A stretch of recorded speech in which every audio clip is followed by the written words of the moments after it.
important d'utiliser les outils. Il faut qu'on puisse améliorer l'utilisation et la conformité de l'utilisation des moustiquaires pour nos communautés qui sont impactées par le malaria ou pour le paludisme.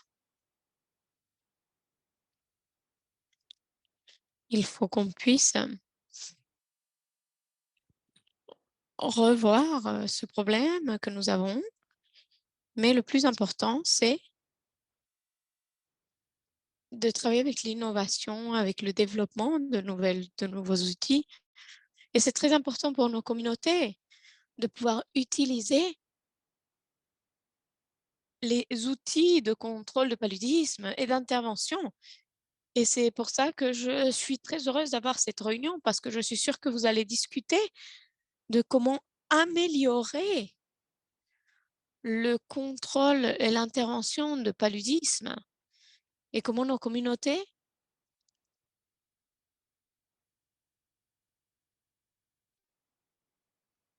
peuvent faire pour avoir de l'impact sur le paludisme. Et c'est pour ça que je trouve que ce groupe de travail est très important, même les autres aussi. C'est une stratégie très importante pour pouvoir en finir avec le paludisme. Et c'est pour ça que j'aimerais vous remercier. Nous sommes ensemble et on vous souhaite tout le meilleur. Merci. Merci beaucoup, docteur Karima. Et je sais que l'équipe avait très envie de vous entendre. Et comme vous l'avez signalé, nous sommes en train de travailler là-dessus.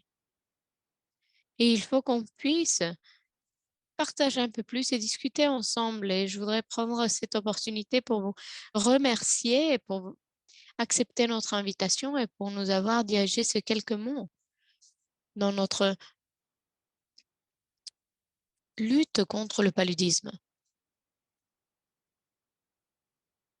C'est très important de changer le comportement pour pouvoir en finir avec le paludisme. Et donc maintenant, on aimerait aussi utiliser cette opportunité pour vous remercier. Nous sommes tous heureux de vous avoir ici dans cet appel. Et l'équipe a quelques équipes. Donc l'audience a quelques questions pour vous. Et on voudrait savoir si vous pouviez nous aider pour qu'on puisse partager, pour qu'on puisse comprendre votre perspective de à quel point c'est important pour nous de pouvoir voir que le paludisme en finit dans ces pays. Donc, nous allons continuer cette session avec quelques questions pour vous, docteur Karima. Et j'espère que vous allez pouvoir répondre à mes questions. Ma collègue Gabrielle et moi-même, nous allons poser les questions. Donc, ma question pour vous, docteur. Comment les professionnels du CSC du paludisme peuvent-ils plaider en faveur du financement de CSC, en particulier dans les programmes nationaux et les subventions du Fonds mondial? Comment vous voyez ce plaidoyer? Merci. Tout d'abord, c'est important de voir que les fonds pour la réponse sur le paludisme restent bas. Si on regarde le rapport 2020 de paludisme, il y a 3,3 milliards de dollars américains qui ont été investis dans le monde dans la lutte contre le paludisme. Ça, c'est l'année 2020. Mais pour pouvoir atteindre notre objectif, l'investissement annuel doit au moins tripler pour 2030 pour pouvoir avoir entre 9 et 10 milliards. Nous avons aussi le Fonds mondial et c'est un mécanisme important de financement. Et avec ce Fonds mondial, notre objectif était de 18 milliards de dollars américains. et on a réussi à avoir que 14,25 milliards.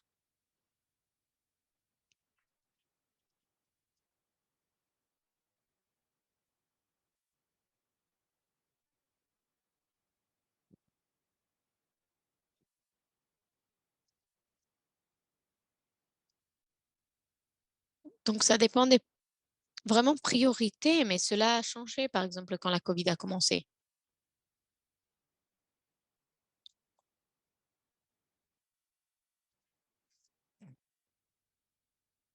Donc le financement pour la CSC,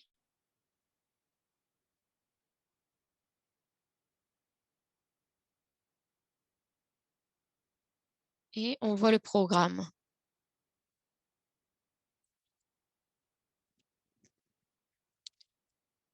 Même si on sait tous que la CSC est important,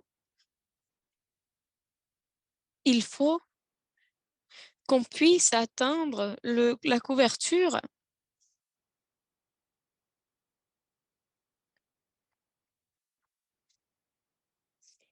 et l'utilisation de CSC pour mobiliser la communauté, pour qu'on puisse utiliser les nouveaux outils et aussi les ressources existantes pour la lutte contre le paludisme. Pour moi, la première action, c'est d'avoir la CSC comme stratégie dans tous les plans de contrôle de paludisme, de contrôle et lutte contre le paludisme. C'est quelque chose qui devrait être vu comme une stratégie, comme un point clé pour la gestion. C'est le numéro un. Et comme ça, au moins, la CSC, quand elle sera intégrée dans le plan stratégique contre le paludisme, va aussi être financée dans la stratégie du paludisme. C'est le numéro un. Ensuite, ce qui est très important, c'est de savoir si on a une stratégie CSC qui soit importante et comment ce travail de groupe va pouvoir plaidoyer envers les personnes qui sont haut placées et envers les mécanismes de financement importants.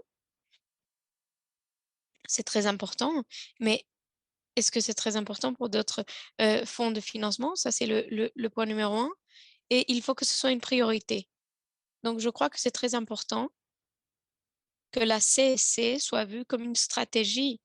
Et quand je parle de être vue comme une stratégie, c'est-à-dire avoir des activités clés, mais aussi des composantes clés qui vont nous aider à faire un suivi pour voir quel est l'impact de la CSC dans tous nos plans stratégiques et aussi dans notre réponse mondiale contre le paludisme. Oui, merci beaucoup. Merci beaucoup, docteur Karema.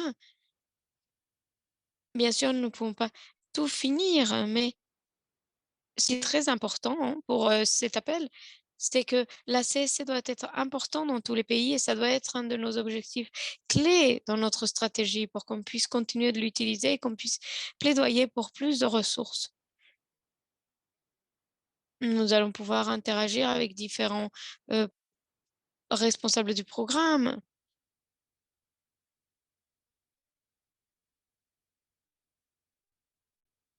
et nous avons une division qui devrait être très importante pour la CSC. On va continuer de faire notre plaidoyer jusqu'à qu'on ait les ressources nécessaires. Même si nous présentons ces thèmes, nous avons de la place pour pouvoir continuer de croître. Donc, merci beaucoup de continuer avec ce plaidoyer. Et maintenant, j'aimerais passer la parole à ma collègue Gabrielle. Gabrielle, c'est à vous. Merci. Merci beaucoup, Mariam. Et merci beaucoup aussi à Docteur Karema pour vos remarques d'ouverture pour savoir comment on peut faire plus pour plaidoyer pour le financement. Pour notre prochaine question, Docteur Karema, on voulait vous demander, en réfléchissant à la valeur de chaque groupe de travail technique apporté à la gestion. Donc, quelle est cette valeur que chaque groupe de travail technique apporte à la gestion, donc à RBM? et quelle est la collaboration et la coordination que vous aimeriez voir à travers eux? Et est-ce que vous avez des points spécifiques à notre groupe de travail technique? Merci beaucoup. Merci beaucoup, Gabriel. D'abord, les groupes de travail technique font partie de l'architecture de RBM. C'est très important de savoir ceci. C'est une famille. Vous savez que le groupe de travail technique sont très importants. Nous valorons la contribution de ces groupes de travail technique, surtout dans la réponse au paludisme mondial. Les groupes de travail technique font partie de cette architecture RBM, comme je le disais, et personnellement, je vois ce groupe de travail comme des comités, comme des partenaires, comme le secrétariat. Et il faut qu'on puisse coordonner et qu'on puisse travailler ensemble pour pouvoir atteindre les stratégies et les objectifs du partenariat RBM pour pouvoir en finir avec le paludisme. Ça, c'est le point numéro un. Le point numéro 2, c'est vrai qu'il faut augmenter la coordination entre le groupe de travail technique et aussi d'améliorer la collaboration et les relations entre le secrétariat RBM et les communautés des partenaires. Je pense que c'est extrêmement important qu'on puisse combiner tous nos efforts pour pouvoir accélérer la lutte contre le paludisme. En termes de collaboration entre les différents groupes de travail, le mois prochain,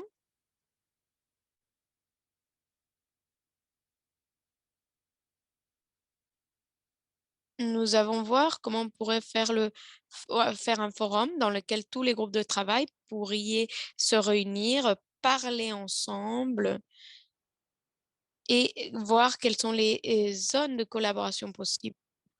Et bien sûr que la CSC est un groupe de travail qui devrait coordonner avec les autres parce que les autres groupes de travail connaissent les stratégies différentes, les différentes points que nous sommes en train d'utiliser pour pouvoir lutter contre le paludisme. Donc, c'est très important que vous collaboriez et que vous voyez comment peut-être intégrer quelques activités, par exemple, partager les meilleures pratiques entre les pays. Je ne crois pas qu'il y ait un pays ou un partenaire qui va présenter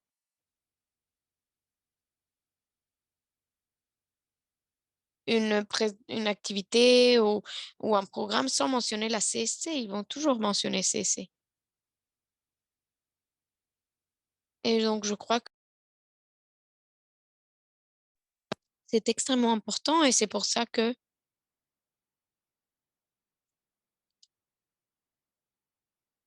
nous voulons faire un atelier en octobre avec tous les groupes de travail et le président pour discuter de comment on peut améliorer notre collaboration et comment nous pourrions combiner avec les efforts, les différents efforts. Merci beaucoup. Non, merci beaucoup à vous pour vos remarques. Je crois que vous nous avez donné beaucoup de réflexions possibles et c'est une session que nous allons discuter demain pendant ce forum. On vous remercie d'avoir créé cette plateforme pour que les différents groupes puissent se réunir le mois prochain et nous allons prendre cette opportunité qui est très importante, c'est très utile. C'était extrêmement important de savoir quelle est la vision pour les groupes de travail, pour la famille RBM. C'est excellent et c'est touchant pour nous de pouvoir entendre parler de l'importance de notre travail et de notre groupe de travail. Non seulement avec d'autres groupes de travail, mais aussi avec d'autres partenaires et le secrétariat. Et donc, nous allons continuer avec nos efforts. Merci. Encore une fois, merci beaucoup, Docteur Karima, pour toutes les réponses que vous nous avez données. Vous nous avez donné de l'énergie, vous nous avez guidés pour nos opérations pour aujourd'hui, pour demain. Je ne vois pas le chat, mais il y a peut-être des questions de la part des membres dans la boîte de discussion.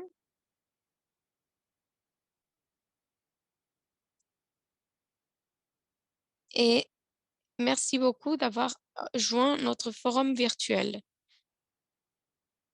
Merci beaucoup pour cette invitation. Merci. Merci beaucoup. Et si on pouvait mettre nos diapositives, s'il vous plaît. Avant de commencer avec nos présentations techniques d'aujourd'hui, je voulais juste reconnaître et remercier le groupe de travail et le comité directeur du groupe de travail de la CSC. Le comité directeur du groupe de travail comprend Mariam du programme national d'Ouganda de lutte contre le paludisme et moi-même de Johns Hopkins Center for Communication Programs et nous sommes des coprésidentes.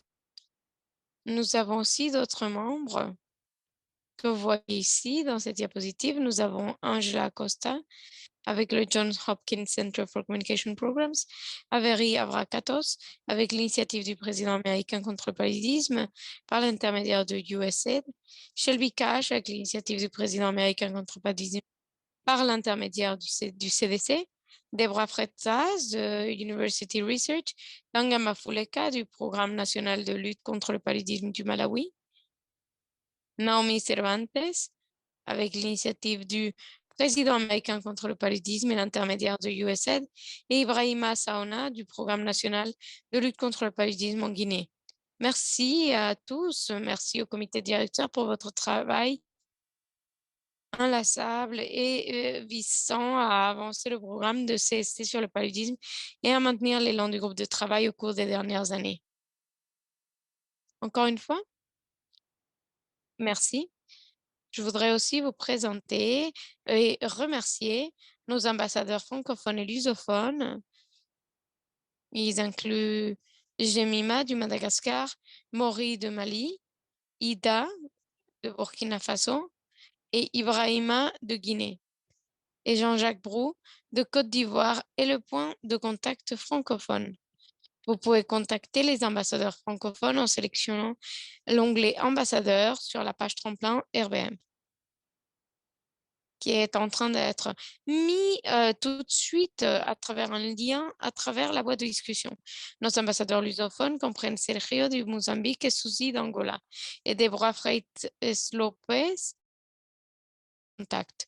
Vous pouvez contacter les ambassadeurs lusophones en joignant leur groupe de WhatsApp et le lien se trouve disponible dans la boîte de discussion. Merci beaucoup aussi à tout ce réseau qui a fait tellement pendant ces 2 dernières années pour pouvoir non seulement grandir, mais nous connecter à travers des groupes linguistiques. Donc, merci beaucoup de tout votre soutien. Plus tôt cette année, les ambassadeurs ont organisé des séances de réseautage francophone et lusophone pour le groupe de travail CSC et on a trouvé que c'était très important. Si vous avez assisté à l'une de ces sessions, s'il vous plaît, laissez-nous le savoir dans la boîte de discussion maintenant. Ensuite, diapositive suivante. Je tiens également à présenter et à remercier le secrétariat pour son travail fantastique de la planification de ce forum virtuel 2022. Le secrétariat comprend Ashley Reilly, Eva Rosen et Jean-Jacques Brou du Johns Hopkins Center for Communication Programs, basé aux États-Unis et à Côte d'Ivoire. Ils ont fait un excellent travail en mettant en place le programme pour nous. Enfin, je remercie le comité de planification du forum virtuel 2022 qui est issu du comité directeur, des groupes ambassadeurs, du secrétariat et des membres qui ont décidé de préparer cette réunion. Merci beaucoup. Merci beaucoup d'avoir préparé cette réunion d'aujourd'hui et demain. Maintenant, j'aimerais céder la parole à Ashley pour une annonce importante sur les prochaines élections du comité directeur. Merci et c'est à vous, Ashley. Merci, Gabriel. Suivant. Suivante, s'il vous plaît. Tout d'abord, je tiens à remercier le comité directeur pour son leadership au cours de ces 2 dernières années. Les mandats de nos coprésidentes, Gabrielle et Mariam, ainsi que Naomi Tonga et Angela se terminent. Merci beaucoup pour votre leadership ces dernières années. Les élections sont guidées par nos mandats. Selon notre mandat, les deux coprésidents peuvent essayer être candidats pour un deuxième mandat. Pour les membres du comité directeur, il n'y a pas de limite.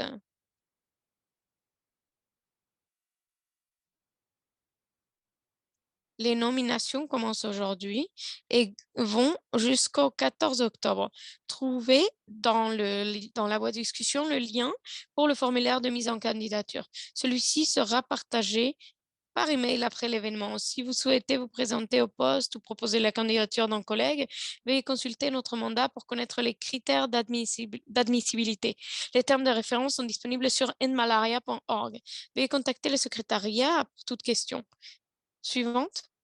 Maintenant, nous allons passer à plusieurs présentations techniques sur la CSC, sur le paludisme. Je passerai la parole maintenant à Shelby pour présenter notre premier groupe de témoins.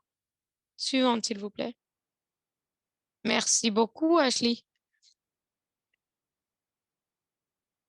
Je m'appelle Shelby Cash et je suis membre du comité directeur et aussi du groupe PMI CSC. Je suis très heureuse d'être ici et je suis aussi très heureuse de pouvoir accueillir Abdel Agadassi de Breakthrough Action et de Camber Collective et Youssouf Souraf du programme de santé intégrée de USAID au Nigeria pour prendre la parole sur ce premier thème de panel sur la CSC dans le paludisme. Comme Abdel et Youssouf sont présents, veuillez partager vos questions dans la boîte de discussion. Une fois que les deux auront terminé leur présentation, je modérerai une session de questions-réponses basée sur les questions du public. Suivante, s'il vous plaît. Sur ce, veuillez souhaiter la bienvenue à Abdel sur la segmentation des clients pour la prévention du paludisme pendant la grossesse. Merci. Suivant. Merci beaucoup, Shelby. Bonjour à tous. Merci beaucoup pour cette présentation.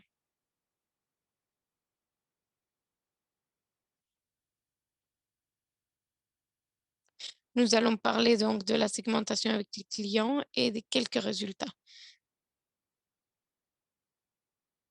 Donc, l'année dernière, nous avons fait une étude pour essayer de comprendre quelles étaient les opportunités, mais aussi les barrières pour que les femmes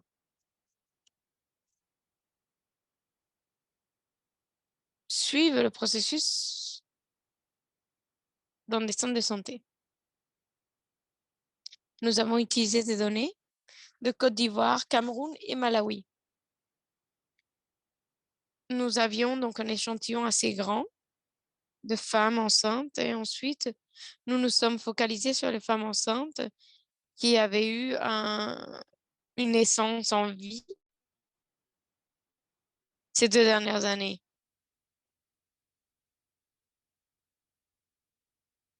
Et notre but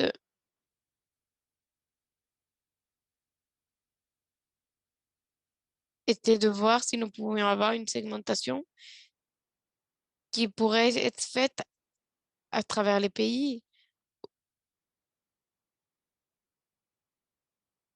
ou s'il y avait des barrières pour, par exemple, aller à la consultation prénatale pour les femmes enceintes. Suivante, s'il vous plaît.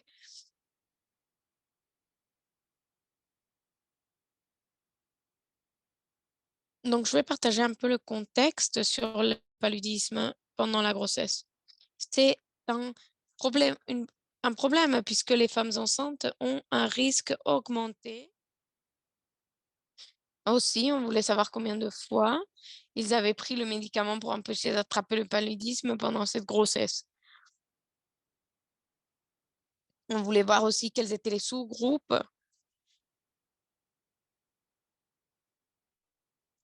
qui auraient pu être importants. Et donc, l'approche que nous avons utilisée pour identifier ces sous-groupes des clients de soins prénatal et comprendre les besoins, les attitudes et les comportements.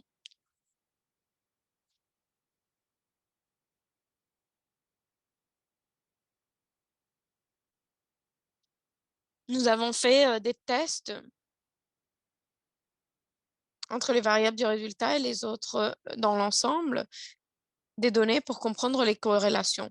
Nous voulions savoir qu'est-ce qui se passe dans le comportement de ces femmes et on a utilisé ces moteurs pour pouvoir représenter les résultats. On va le présenter dans l'autre diapositive avec vous. Est-ce qu'on peut revenir, s'il vous plaît, dans la diapositive précédente? Oui, c'est très bien. Dans le deuxième point, nous avons fait une analyse des classes latentes pour comprendre comment les différentes variables se sont regroupées dans différents profils de sous-groupes. Et donc, on voulait permettre à ces prestataires,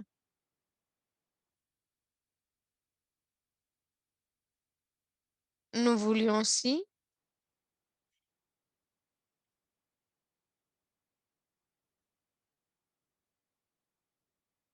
comme on pourrait avoir des messages vraiment ciblés pour chacune de ces femmes dans les sous-groupes différents.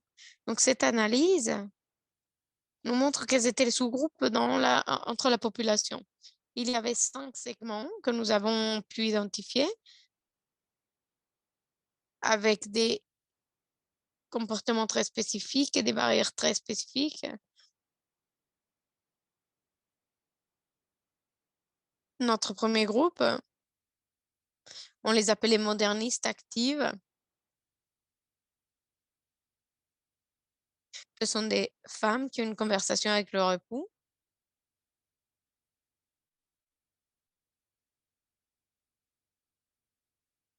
Ils vont voir souvent leur médecin.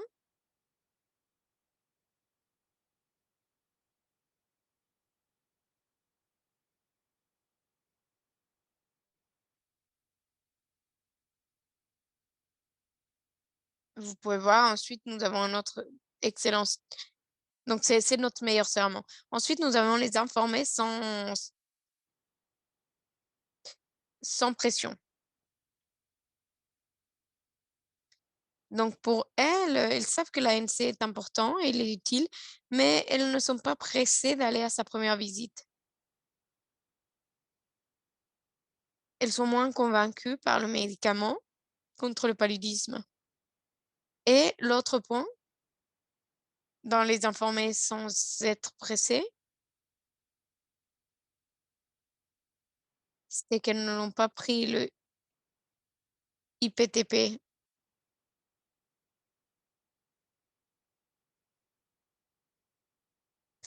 Elles ont des conversations avec les époux et ils prennent la décision ensemble. Mais pour nous, ce que nous avons vu, c'est que ces femmes ont vu le malaria qui augmente contre le paludisme.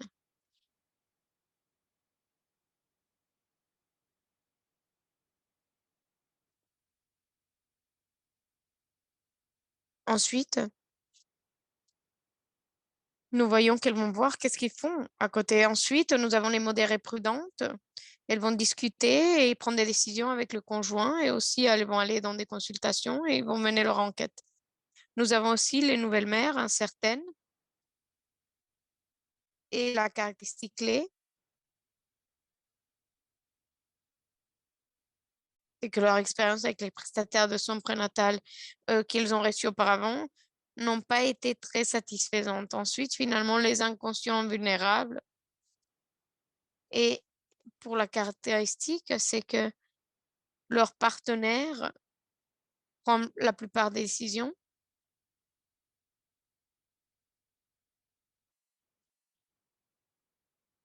et ne lui laisse pas la place de choisir. Nous avons fait cette analyse quantitative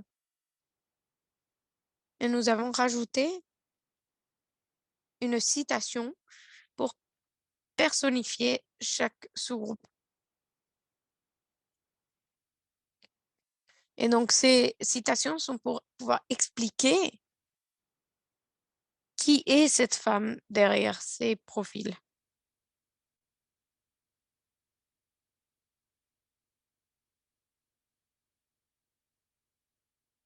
Basé sur la segmentation.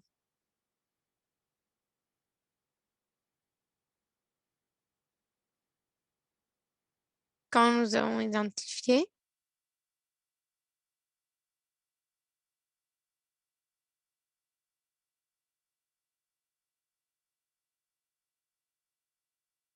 On peut voir, par exemple, pour le groupe de inconscientes et qui ne sont pas au courant, on peut voir que la perception du risque de malaria est importante. Mais il y a une opportunité aussi avec les mères euh, inquiètes. Elles vont prendre une décision informée. Et donc, si on parle aux partenaires, nous pouvons augmenter la présence des femmes. Et pour le dernier segment, généralement, n'ont pas un partenaire, ou s'ils ont, ils ne viennent pas avec le pouls dans la facilité.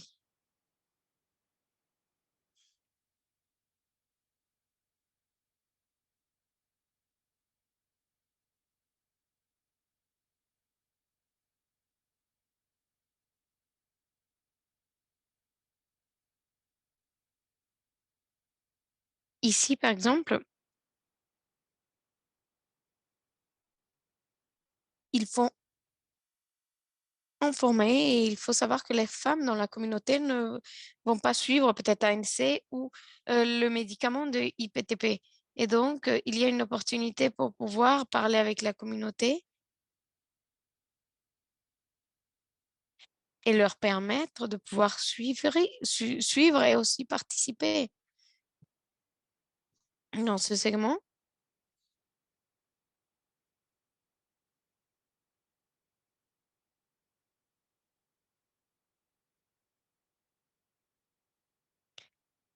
Finalement, il y a aussi ce qui est la confiance dans les donc la partie de confiance qui représente ces ITN, donc c'est moustiquaires.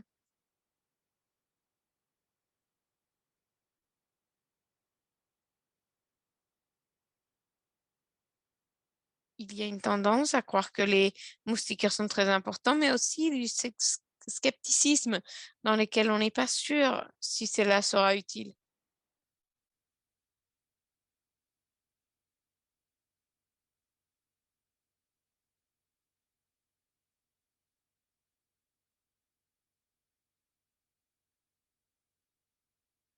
Nous pouvons aussi avoir la perception du risque du paludisme. C'est là très important aussi pour la mère qui fait très attention. Donc, quelle est cette perception? Les perceptions qui, la plupart du temps, ne le fait pas vraiment aller dans des centres de santé. Ils ne se sentent pas pressés d'y aller. Il y a des facteurs additionnels qui influencent et que nous avons essayé de tester. Nous avons pré-testé des outils et nous avons trouvé des pratiques additionnelles qu'on peut améliorer juste en ayant une discussion avec, par exemple, des travailleurs de santé ou autres.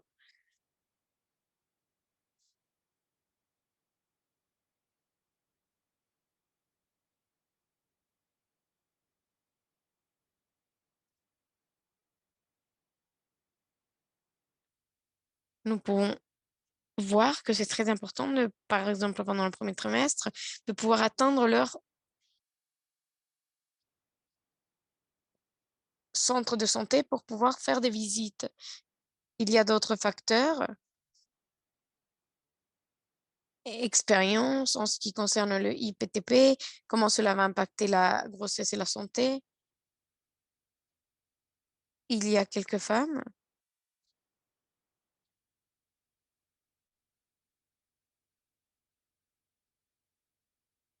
qui peuvent recevoir des items gratuits, donc des moustiquaires gratuites.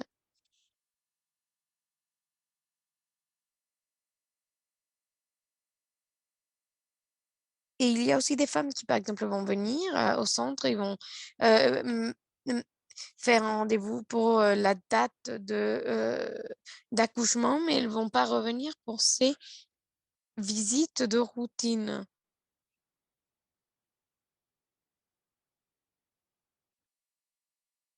Suivante, s'il vous plaît. Donc, un peu plus sur l'outil que nous avons développé.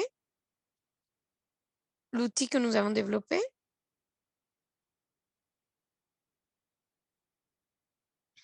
Il y a deux parts.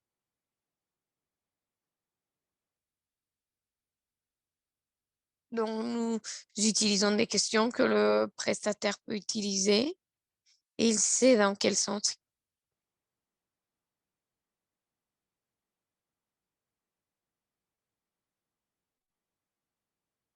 Et la façon de travailler, de procéder, c'est la suivante.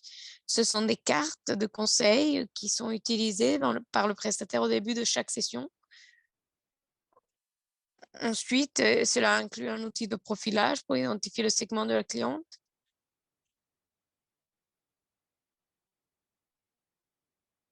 Ensuite, une fois que le segment a été identifié, une courte discussion basée sur l'empathie suit et l'outil de conseil contient des messages spécifiques à chaque segment destinés à chaque femme pour guider le prestataire face à l'obstacle pertinent. Donc, nous avons une meilleure approche, mais cela nous aide et aide les prestataires à se concentrer sur le facteur important.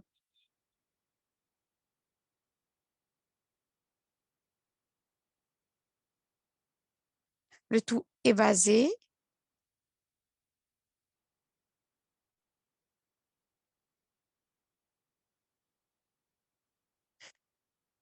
et nous avons testé ceci au Malawi pour savoir comment les prestataires étaient en train de réagir à ces sessions de conseil suivantes, s'il vous plaît. Je vais partager un peu plus là-dessus. Merci beaucoup. Donc, quand nous avons connecté ceci au Malawi, le prestataire pouvait utiliser les deux outils. Donc, l'outil à gauche, où nous avons plusieurs questions.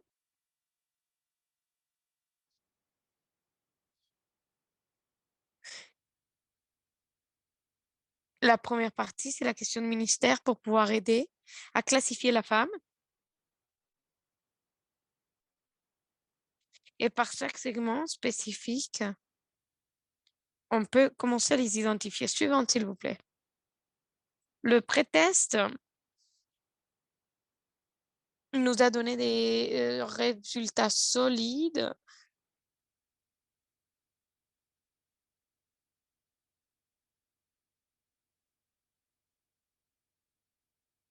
Et le but, c'était de reconnaître les histoires par les prestataires et donc ils pouvaient partager les histoires de ces femmes. Et le deuxième retour, c'est que en termes d'utilisation de l'outil,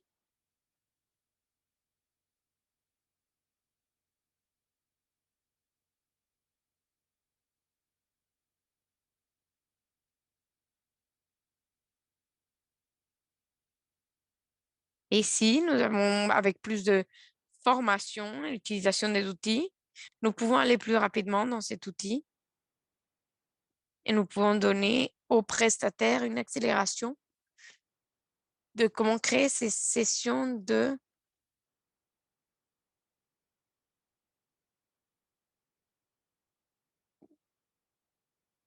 Nous avons reçu aussi des représentants de la SSNB.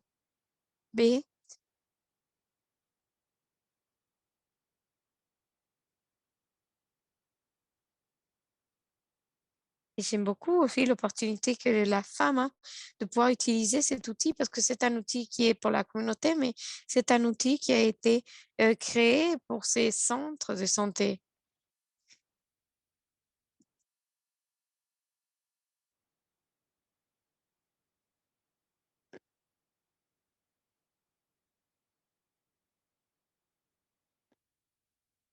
Nous sommes donc dans cette première étape de savoir qu'est-ce qui pourrait marcher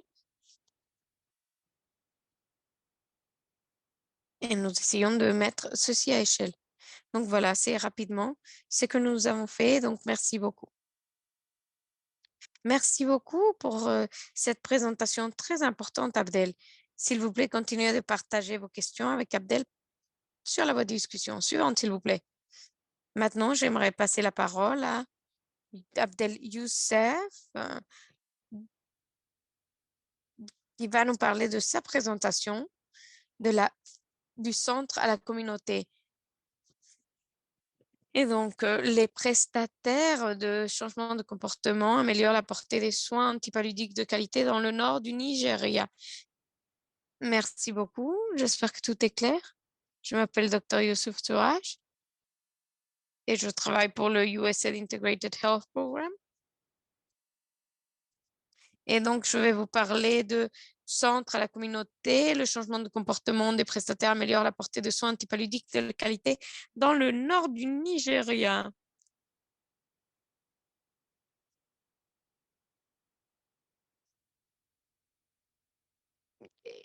Et on va passer à la diapositive suivante, s'il vous plaît. Suivante, s'il vous plaît. Donc, OK. Nous avons vu que le projet contribue à la réduction de la morbidité, de la mortalité infantile et maternelle et renforce les systèmes de santé pour soutenir durablement des services de soins de santé primaire. On est d'accord que ceci se fait dans les États de Bauchi, Kebbi, Sokoto et Nigeria.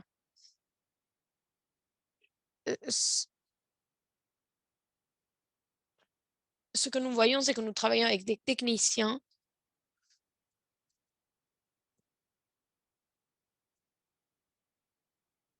et on essaye d'améliorer l'adhérence au guide d'orientation de la paludisme et pour pouvoir confirmer à travers donc tout ce qui est fièvre, les cas positifs et de pouvoir les gérer et qu'ils puissent être traités. Nous avons fait donc cette analyse à travers une assurance de qualité externe, ce qui renforce la qualité du diagnostic de paludisme et il limite les mauvais traitements, les traitements inadéquats et la résistance des médicaments. Suivant, s'il vous plaît. Donc, pour que vous voyez un peu notre projet, Kebbi, c'est un État qui a une population de à peu près 5,2 millions. Et ceci selon la projection de 2022. Et c'est la prévalence la plus élevée.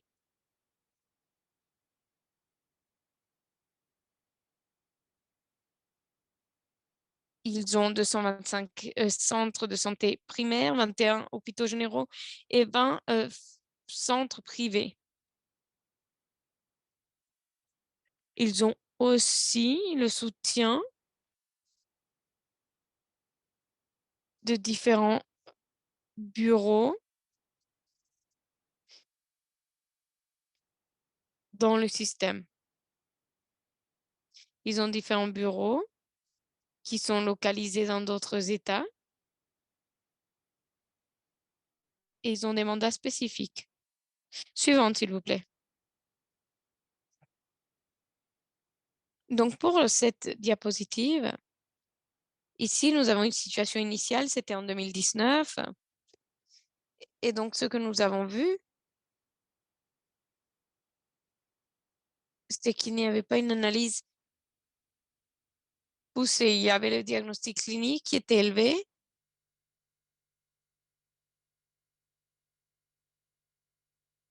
Et le diagnostic se faisait à travers des histoires du client. Il y avait un manque de confiance dans les médicaments du paludisme.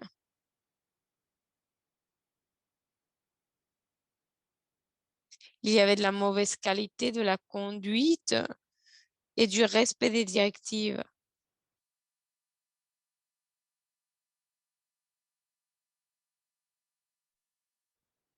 De plus, les microscopistes étaient limités pour le paludisme. Il n'y en avait que 8 qui étaient donc capables de le faire. Suivante, s'il vous plaît. Nous avons regardé une stratégie d'intervention et donc nous avons l'institution du système dans l'État.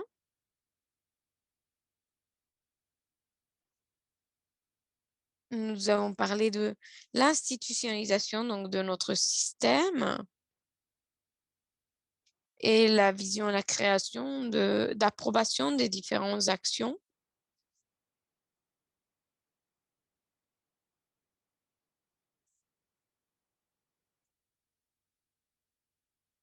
Le deuxième point qui a été conduit,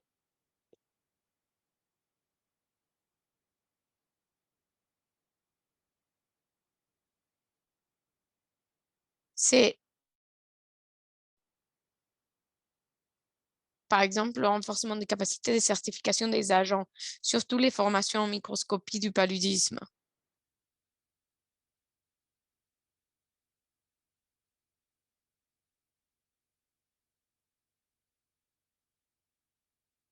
De plus,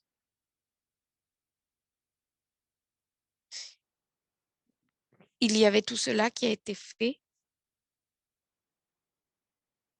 en collaboration avec d'autres partenaires.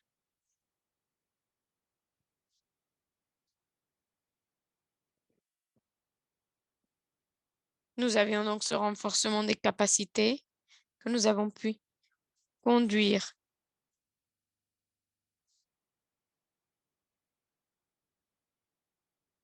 Après ceci, nous avons fait la diffusion trimestrielle des résultats aux acteurs étatiques et partenaires à partir de janvier 2020.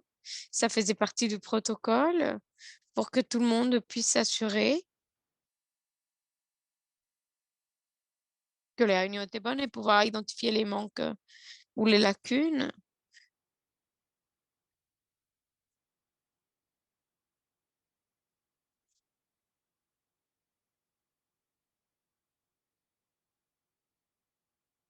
Nous avons ici, par exemple, aussi la diffusion des résultats, mais aussi l'élaboration participative trimestrielle des plans d'action d'amélioration de la qualité. Suivante, s'il vous plaît.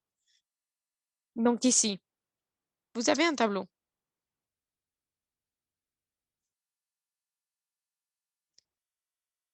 Ici, c'est très important parce que nous avons les différentes lignes directrices.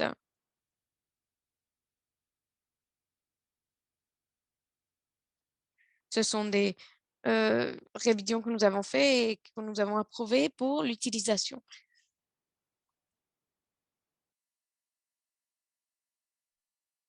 Nous voulions d'abord, en tant que stratégie, augmenter les personnes qui travaillent dans les microscopes de tout ce qui est le paludisme. Donc, nous avons créé une collaboration importante.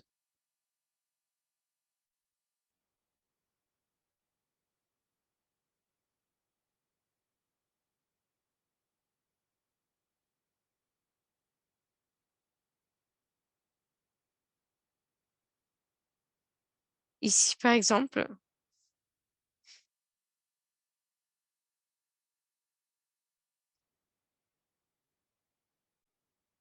il faut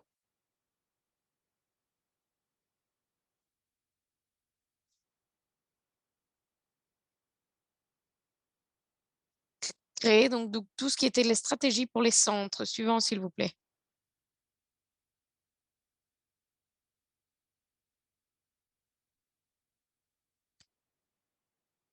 Ici, on peut voir les différents protocoles que nous avons pour le centre de malaria.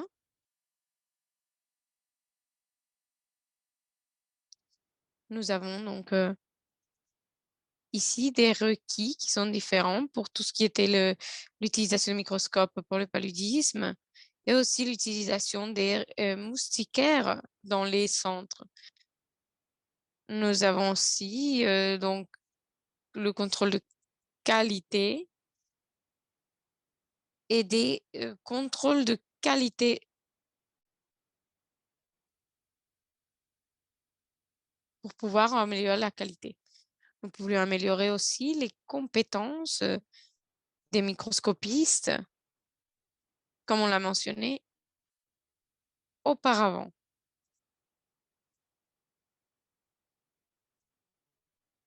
Nous avions des formations de tout le personnel de santé dans les centres sur la gestion de paludisme, la prévention du paludisme,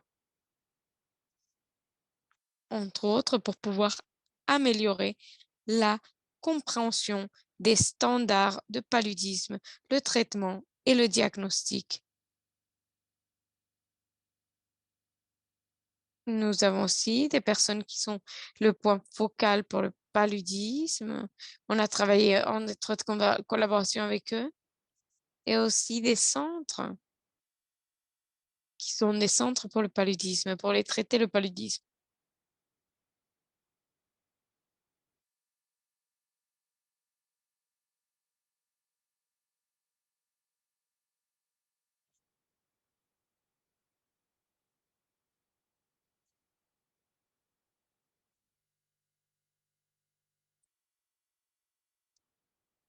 Donc,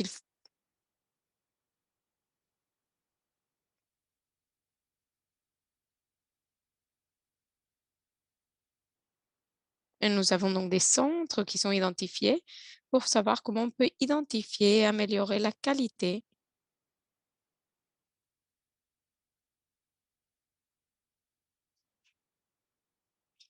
Ici, nous avons une opportunité de pouvoir améliorer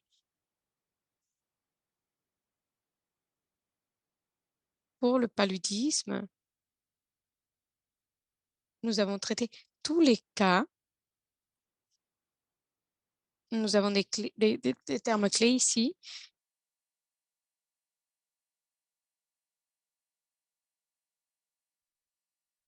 avec des cas, avec les différents traitements possibles pour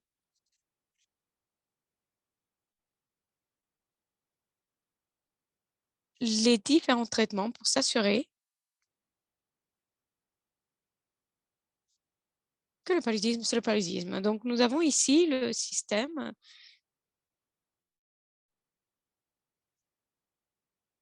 qui nous montre comment chaque centre peut suivre le traitement de paludisme. Nous avons ici la communauté.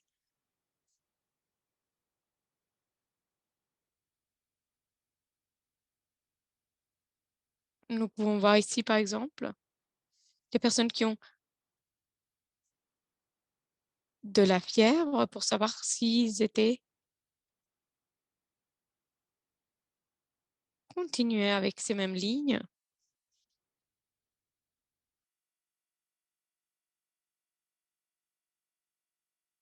De plus, les personnes qui ont un traitement de paludisme confirmé,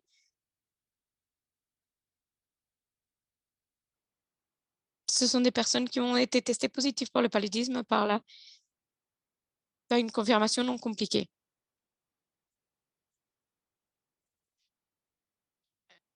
Les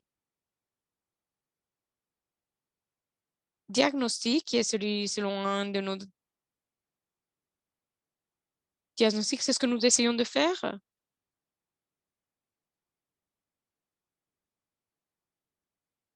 Et nous voyons ici, par exemple, c'était élevé en 2018, 2019 et 2020.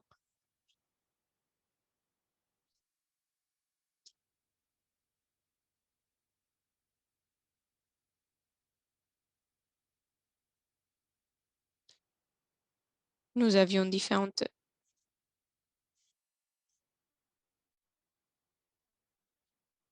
diagnostics que nous avons vus. Oui, nous sommes donc, on doit vraiment vous demander, s'il vous plaît, de parler plus doucement pour que l'un des interprètes puisse vous suivre. Merci beaucoup. OK. OK, donc dans cette diapositive, ce sont les résultats. Et pour que les résultats puissent suivre, nous avons là la qualité des soins du paludisme. Et ici, nous avons vu que la qualité des soins pour le paludisme est atteinte lorsque les cas de fièvre sont testés et que tous les cas confirmés non compliqués sont traités avec de l'AST. Ici, le point clé, c'est que tous les cas de fièvre doivent être testés et que tous les cas confirmés non compliqués sont traités. Ils devraient être traités seulement avec l'ACT. Et ça, ce sont les indicateurs de mesure de qualité de soins pour le paludisme. Il faut mesurer donc la qualité de soins de paludisme à travers ce genre de diagnostic.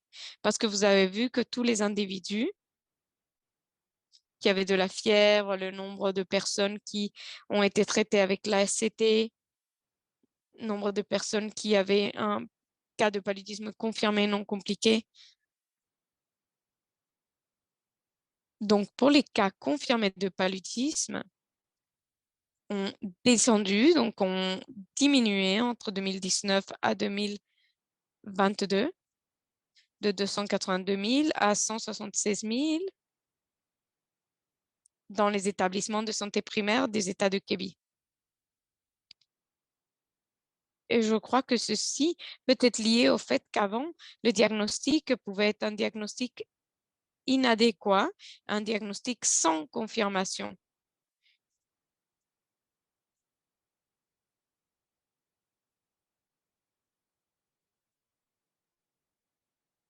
Nous pouvons voir par exemple le diagnostic avant la confirmation. Le taux de positivité aussi a diminué et il est passé. L'interprète s'excuse, nous n'entendons plus l'orateur. Nous avons perdu l'orateur. L'interprète s'excuse, la qualité de l'interprétation ne peut pas être optimale puisque l'audio de notre orateur n'est pas bon. Nous entendons l'orateur entrecoupé. Donc, il y a eu donc une réduction de taux de positivité et ceci se traduit avec une amélioration de qualité de la prise en charge. Il y a eu donc un changement de comportement entre les personnels de santé. Ici, vous pouvez voir, c'est un graphique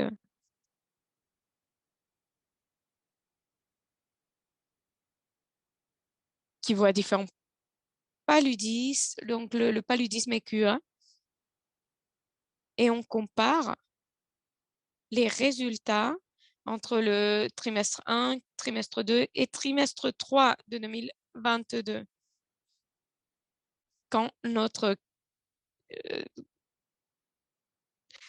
façon de diagnostic du paludisme a été fonctionnelle complètement.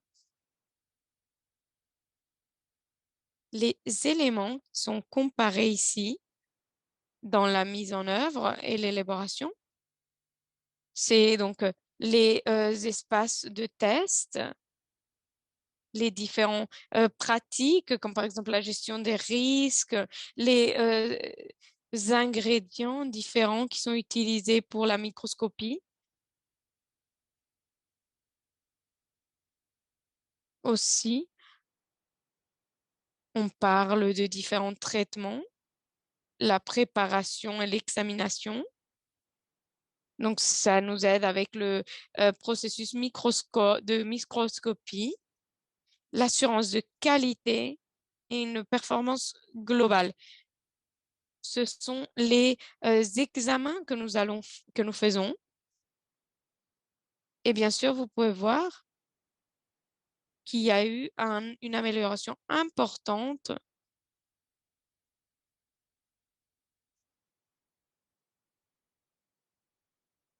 Et suivante, s'il vous plaît.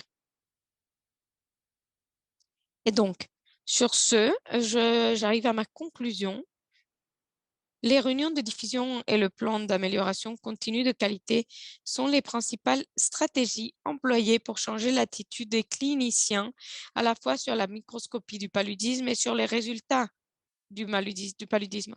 Aborder la pratique des agents de santé déterminants comportementaux tels que les attitudes à l'égard du paludisme, les compétences et la confiance en soi grâce à la formation sur site et au mentorat dans leur propre environnement de travail est efficace pour l'amélioration de l'adhésion des prestataires sur le paludisme et a finalement abouti à l'amélioration de la qualité du diagnostic et du traitement du paludisme.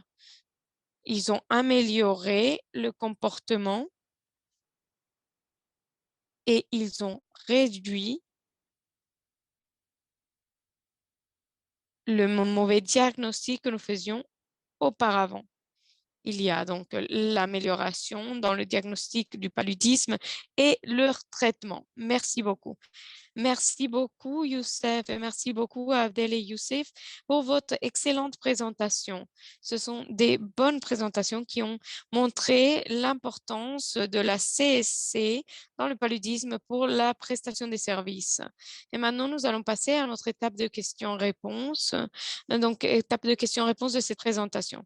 Pour la première question, nous avons une question de Marc Lecarré. Félicitations de la présentation. Et cette question, c'est pour Abdel. C'est un outil très important. Est-ce que les segments, les profils des segments considèrent aussi des personnes, donc des mamans qui seraient éloignées du centre ou les mères qui ont déjà eu plusieurs enfants et qui se sentent déjà avec assez d'expérience comme pour suivre des rendez-vous médicaux. Donc, dans le sondage que nous avons suivi pour essayer de contrôler chaque segment, nous n'avons pas vu une corrélation importante entre le nombre de naissances qu'ils ont eues auparavant. Pour la distance, il y avait d'autres facteurs qui pourraient venir aussi impacter. Ces éléments n'étaient pas im- donc signalés dans ce sondage. Donc, nous n'avons pas pu voir s'il y avait une corrélation importante. Donc, on parlait plus d'attitude, de la perception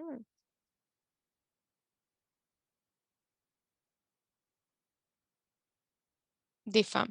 Et donc, voilà, j'espère que j'ai répondu à la question. Merci beaucoup, Abdel. Nous avons encore une autre question, deux autres questions liées d'April Monroe et Massé, Ajay, pour Abdel. Vous avez mentionné qu'il y avait des groupes de femmes qui euh, étaient moins probables d'aller à la clinique. Est-ce que vous pensez que adapter cet outil dans la communauté a pu atteindre ces femmes? Est-ce qu'il y a quelque chose à faire pour pouvoir atteindre ces segments où on peut peut-être les cibler à travers les travailleurs de la communauté? C'est une excellente question et je dirais que oui. Quand nous avons fait notre pré-test, notre outil, nous avons utilisé donc ce test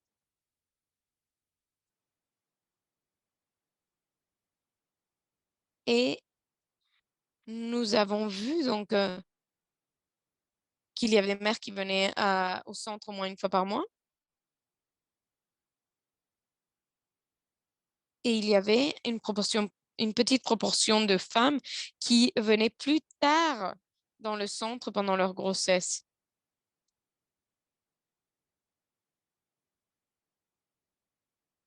Il y a eu un intérêt à utiliser cet outil dans la communauté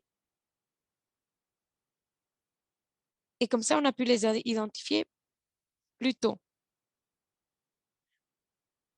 Au Malawi,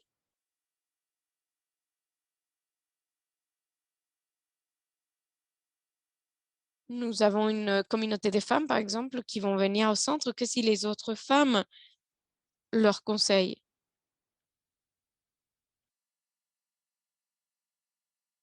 Et s'ils ont le conseil de la communauté d'aller vers le centre pour leur visite prénatale beaucoup plus tôt, c'est comme ça qu'ils vont le faire. Il y a aussi d'autres programmes qui existent et ce sont des outils qui sont faciles à utiliser à échelle et on peut former les personnes. Et donc, nous avons vu qu'il y a d'autres outils qui sont faciles à adapter, qui sont faciles à former. On peut identifier donc ces personnes dans la communauté et on peut commencer à leur donner des traitements beaucoup plus tôt dans leur grossesse. Merci beaucoup, Abdel, pardon. J'ai failli dire Youssouf. Donc, la dernière question, c'est pour Youssef de Nunuken. Donc, merci beaucoup, Youssef, pour votre présentation très complète. Est-ce que vous pouvez élaborer un peu plus sur le point des données, donc des différences de données entre les centres et l'historique médical? Oui, bien sûr, merci beaucoup. Je vais essayer de parler un peu plus doucement.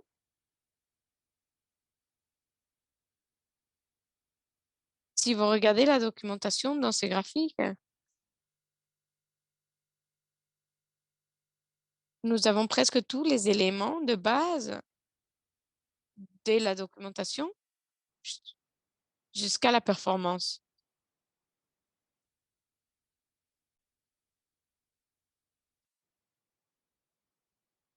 Ici, comme vous pouvez le voir, il y a eu une amélioration très importante dans ce qui est la documentation et par exemple les comportements.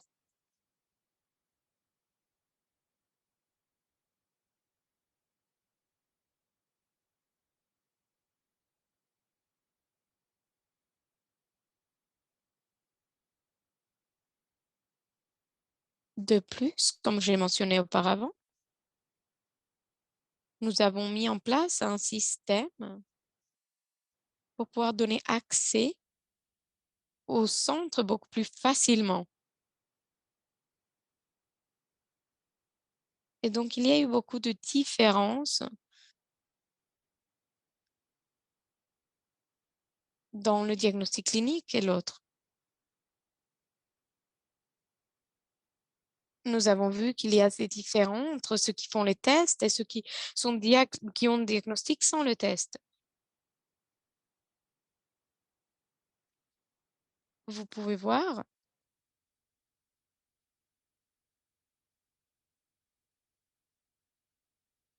qu'il y a des personnes qui ont été traitées, mais sans avoir la confirmation. Il y a des différences. Nous essayons de voir la différente documentation que nous avons qui est disponible. Et merci beaucoup, Youssef. Est-ce que vous pouvez aussi mettre la diapositive des questions-réponses? Merci beaucoup. OK, merci. Donc, pour cette prochaine question, c'est pour Youssef de Laria Egassa. Quelle est l'approche que vous avez utilisée pour améliorer les pratiques des effectifs de santé dans les interventions de CQI? Comment on peut l'appliquer pour une communauté spécifique? OK. Cela est en lien avec l'amélioration de la qualité. Nous avons une section de la qualité et qui a plusieurs indicateurs qui incluent les indicateurs de paludisme. Et donc, on pouvait l'utiliser pour voir comment améliorer la qualité dans les centres. Donc, il y a eu une augmentation de la qualité pour s'assurer qu'il y a une meilleure performance à travers le temps.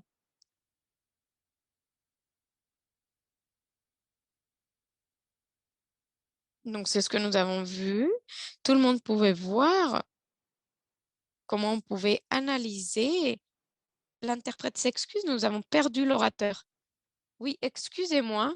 Je crois que j'ai été en sourdine. Est-ce que vous pouvez m'entendre maintenant? Oui, on peut vous entendre.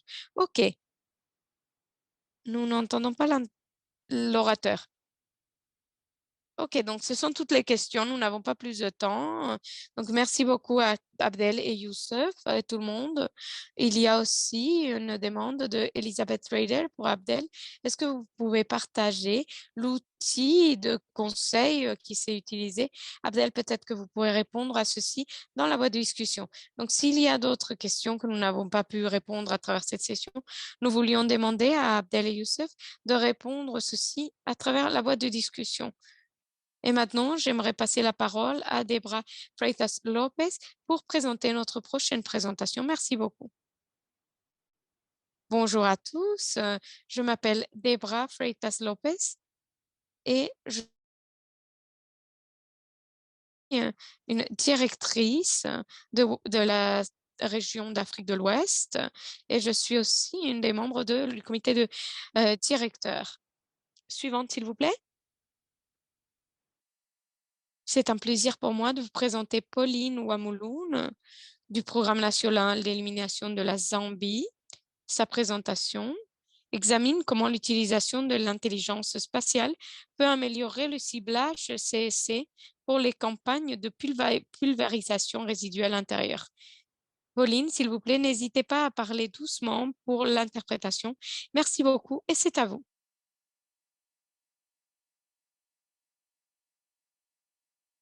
Suivante, s'il vous plaît, Pauline. Merci beaucoup. Merci beaucoup. Merci beaucoup, Debra. Je vais changer. Donc là, mon micro. Je vais allumer ma caméra pour que vous puissiez me voir. Merci beaucoup d'avoir donné la Zambie cette opportunité de pouvoir partager un peu ces leçons en ce qui concerne l'acceptation des campagnes IRS et comment la Zambie est en train d'investir dans la pulvérisation intelligente pour l'améliorer le ciblage CSC. Cette innovation nous aide à s'assurer et nous donne une meilleure compréhension en termes d'informations visuelles qui est très importante pour nous, pour pouvoir prendre des décisions importantes et s'assurer que ceci est bien utilisé. Donc, merci beaucoup. Suivant, s'il vous plaît.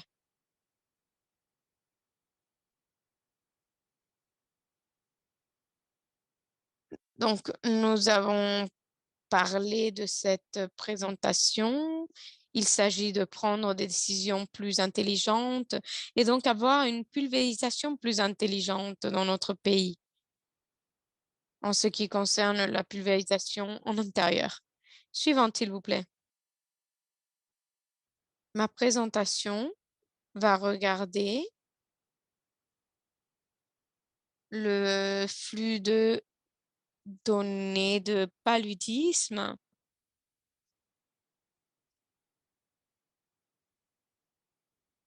On va voir aussi la collecte des données CSC, la visualisation CSC, les formations récentes qui ont été conduites dans le programme. Et nous allons partager avec vous aussi des commentaires que nous avons reçus de nos participants et les prochaines étapes de comment les leçons que nous avons appris comme pays vont aider d'autres collègues qui ont des problèmes avec la pulvérisation résiduelle en intérieur pour leur acceptation. Merci. Suivante, s'il vous plaît. Comme Elia l'avait mentionné, la Zambie, pendant longtemps, a investi dans la création des données. Nous avions des indicateurs de paludisme depuis 2008 et cette information nous a donné les compétences nécessaires et nous a montré que l'élimination du paludisme est possible. Nous avons des preuves et cette diapositive nous montre les zones en Zambie qui ont des cas, des, des faibles cas de paludisme. Vous pouvez les voir ici dans la diapositive. Il y a donc la zone, c'est la partie sud de Zambie, dans lesquelles les cas sont très faibles. Et il y a des provinces qui sont donc à faible prévalence dans le pays. Donc ici, je voudrais dire l'importance des données sur le paludisme, de la génération des données de paludisme et le flux de ces données. De la partie du niveau de communauté jusqu'au niveau du centre et prendre les bonnes décisions qui nous permettent d'avoir des interventions basées sur des données et cela s'applique aussi sur la CSC. Je veux mentionner qu'auparavant, nous n'avions pas investi assez dans la génération de, données CSC, en comparaison, par exemple, avec, notre investissement dans la gestion des cas. Et donc maintenant, on essaye d'investir, dans la génération des données à travers tous les groupes, CSC aussi inclus. Et c'est pour ça que maintenant nous voulons partager avec vous une des innovations que nous avons commencées en 2021, c'est-à-dire l'année dernière. Suivant, s'il vous plaît. Juste pour partager avec vous que nous avons récemment développé notre stratégie, de paludisme de 5 ans qui va mettre, la mise en œuvre des interventions de paludisme dans le pays pour les 5 prochaines années et ce document a été lancé le mois dernier, en août et il se focalise sur le nombre de problèmes ou des thèmes qui sont importants pour la programmation du paludisme.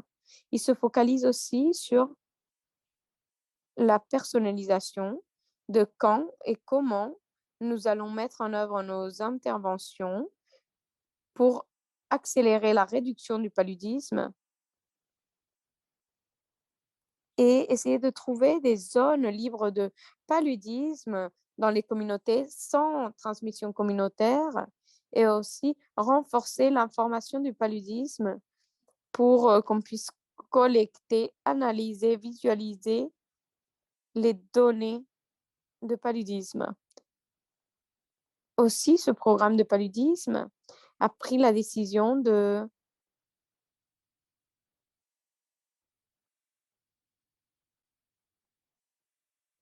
utiliser donc la CSC comme intervention principale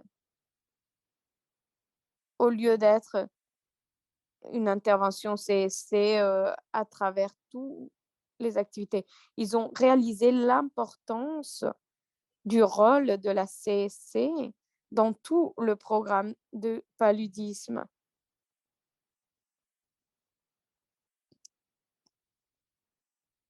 Et vous si on ne met pas en œuvre la CSC de façon importante, alors la pulvérisation ne sera pas acceptée.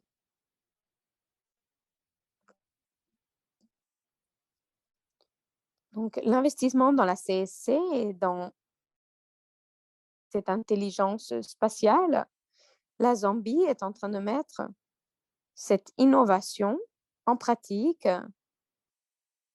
en commençant avec la pulvérisation résiduelle en intérieur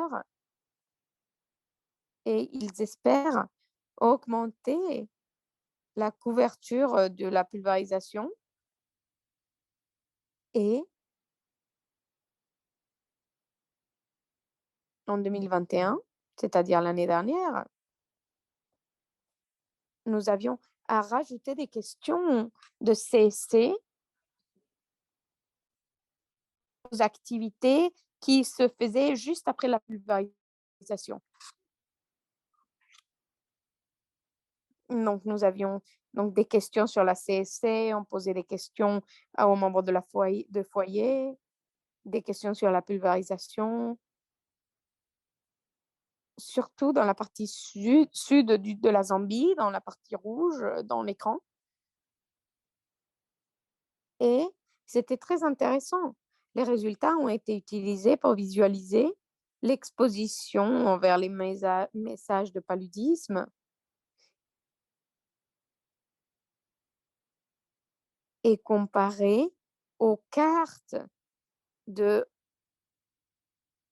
refus de pulvérisation et on a essayé de voir quelles étaient les structures, qu'on pouvait utiliser, par exemple, pour l'engagement communautaire. Cette diapositive, je vais partager avec vous ici les résultats clés, quelques résultats clés. Donc, en analyse des réponses, nous a montré qu'il y avait une pénétration des messages de paludisme très basse dans des zones où il y avait une radio limitée, où l'engagement communautaire n'a pas pu se produire, où les foyers ont perdu donc cette pulvérisation parce qu'ils étaient en train de voyager pour les pêches ou d'autres. Il y avait 76 000 structures éligibles à travers ces 7 districts et entre elles, 4 900 à peu près n'ont pas été pulvérisées. Quelques raisons qui ont été données pour ne pas pulvériser ont inclus qu'il n'y avait pas d'adultes présents quand les équipes de pulvérisation ont visité la maison, le foyer pour la pulvériser. La maison qui était fermée parce que dans les foyers, il y avait quelqu'un de malade, un membre de la famille qui était malade. Et ensuite, juste des refus parce qu'ils ne voulaient pas avoir leur maison pulvérisée sans raison. Pour mentionner que les refus n'ont pas été pulvérisés. Donc, cela correspond à peu près à 2090 maisons. Et la raison la plus importante pour lesquelles les foyers n'ont pas été inclus dans cette campagne de pulvérisation inclut les suivantes. Et on pensait que c'était important de partager ceci avec vous. D'abord, peur des produits chimiques. Ils ne savaient pas si les produits chimiques étaient sûrs pour eux. Ensuite, donc c'est que c'était inconvénient. Il y avait des membres de la maison qui devaient bouger des produits ou des objets de la maison. Donc, c'était quelque chose d'inconvénient pour eux. Donc, c'est pour ça qu'ils ont refusé la pulvérisation. Et aussi, en numéro 3, c'était la croyance comme quoi la pulvérisation n'est pas sûre. Ce sont des produits chimiques et ils ne sont pas sûrs. Les réponses étaient visualisées par des cartes de code couleur pour identifier des lacunes dans la prestation des services. Ici, dans cette carte, je vais vous présenter d'abord la légende. Vous avez les zones grises. Ce sont les foyers. Ici, ce district s'appelle le Sinazong. C'est une province du sud. Et il y a des zones où ils ont une transmission faible et où il n'y a pas de transmission communautaire, comme par exemple le parti sud. Et en ce qui concerne les éclosions, ce sont des endroits où il n'y avait pas de message de paludisme, où il n'y a pas eu aucune communication contre le paludisme depuis 6 mois.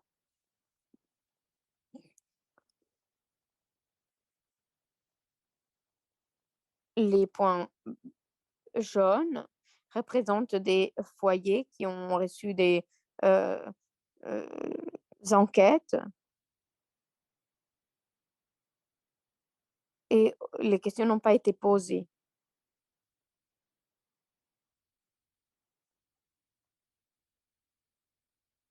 Vous voyez aussi, il y a des points rouges et plus le point rouge est grand, plus les refus ont été importants.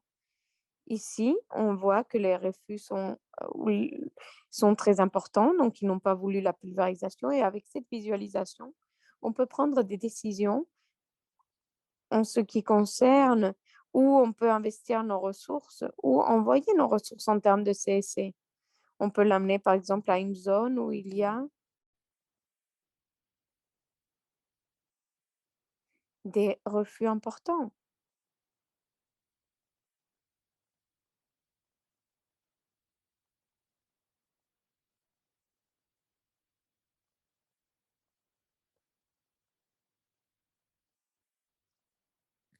Encore une fois, ici, c'est la même localisation. On est en train de voir les pulvérisations en détail. Et là, on regarde les refus, les raisons. Ils montrent là où ils ont posé les questions de la CSC et on voit s'il y a une pénétration de messages limitée. Encore une fois, les refus sont ici à travers la carte, vous pouvez le voir. Là où il y a une barrière spécifique, là où un individu, par exemple, va avoir refusé d'avoir leur maison pulvérisée. Donc, le refus d'avoir votre maison pulvérisée ne va pas impacter le programme pour identifier notre audience, pour sélectionner notre communication, le canal de communication, etc. Mais si nous savons pourquoi il y a ce refus, alors nous pouvons les isoler et mieux adresser cette barrière en ce qui concerne notre intervention CSC. Si vous voyez la légende en bas,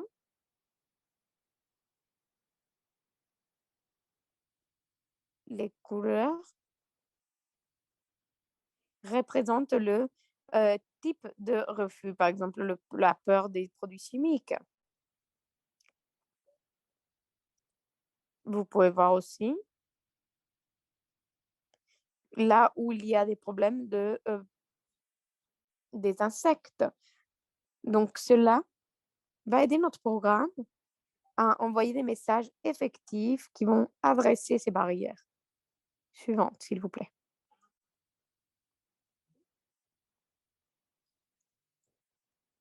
Ici, c'est une diapositive qui est similaire à celle que je viens de partager. Donc, c'est le district Gwembe qui a, euh, qui n'a pas réussi à atteindre la couverture de 90% dû à des refus très élevés. Et donc, comme une entité CSC, on doit savoir qu'est-ce qui fait que le district Gwembe n'a pas pu atteindre ces couvertures de 90%. Et la raison qui a été citée, c'était des refus importants. Et donc, avec cette technique intelligente, on peut essayer de voir le détail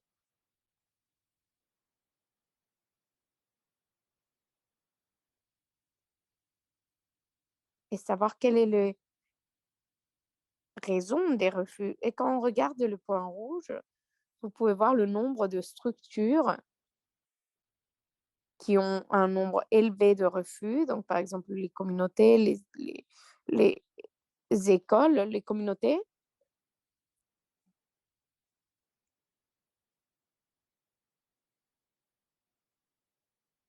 Il y a des communautés où là, on doit aller chercher de l'eau et toute cette information est très importante parce que cela nous donne des aperçus et nous fait comprendre comment on peut atteindre notre population dans cet endroit où il y a des refus élevés. Encore une fois, ici, c'est une diapositive similaire. Je ne veux pas passer trop de temps, mais pour indiquer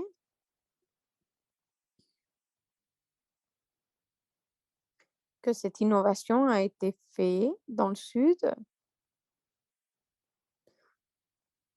et c'est un district appelé Nkeyema.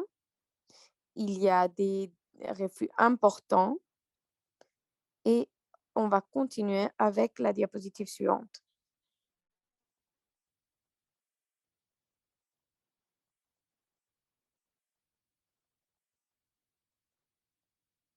Et ici, dans cette carte, nous voulons montrer que cette zone de Gwembe montre une couverture qui est moins de 90%. Donc, on a dit les raisons, c'était des refus importants. Il identifie les écoles, les églises et d'autres zones qui peuvent être notre point d'entrée pour la pulvérisation et d'autres messages sur le paludisme qui ont qui peuvent être vraiment livrés par des messagers de confiance. Encore une fois, vous allez être d'accord avec moi, mais d'engager des personnes locales, c'est très important. Et dans notre programme,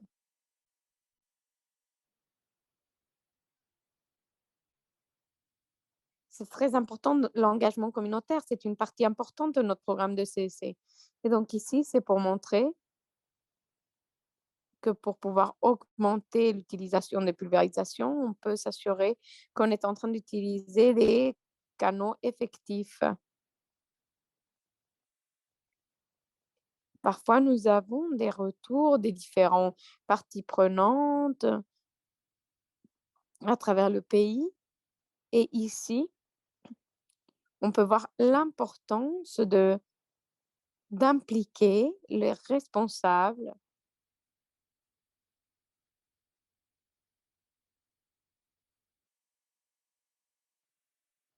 et en faisant notre intervention l'année dernière, nous avons vu quelques refus dans quelques villages. Nous avions eu quelqu'un de la communauté qui était mobilisé pour dire qu'il fallait que les maisons soient pulvérisées et donc les résultats ont été meilleurs.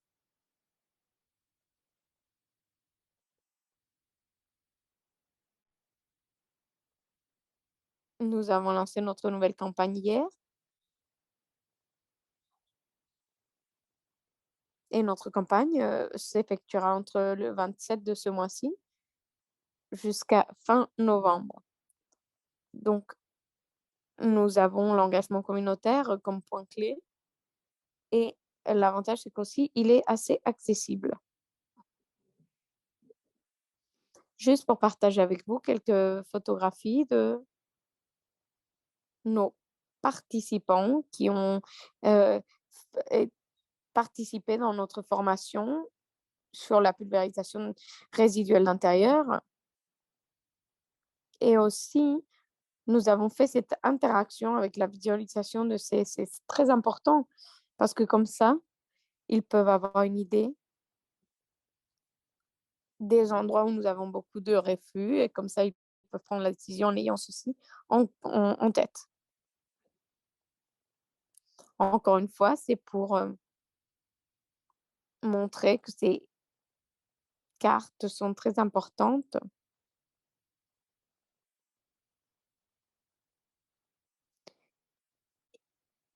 Ici, c'est très important pour l'intervention.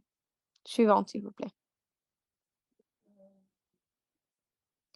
Pour partager avec vous juste un peu de retour de nos participants de la formation. La présentation va être partagée, donc je ne vais pas tous les lire, mais je veux partager 2 qui sont très importants. Regardez, le point numéro 2. Donc la cartographie CSC montre les endroits avec les refus les plus élevés, les raisons de pourquoi ils ont refusé. Et ça, c'est très important pour nous dans la famille de la CSC. Et aussi, si vous avez l'avant-dernière citation, elle dit: «La CSC montre la vraie histoire de ce qui est en train de se passer dans la communauté et nous permet de réfléchir à nos stratégies de mobilisation».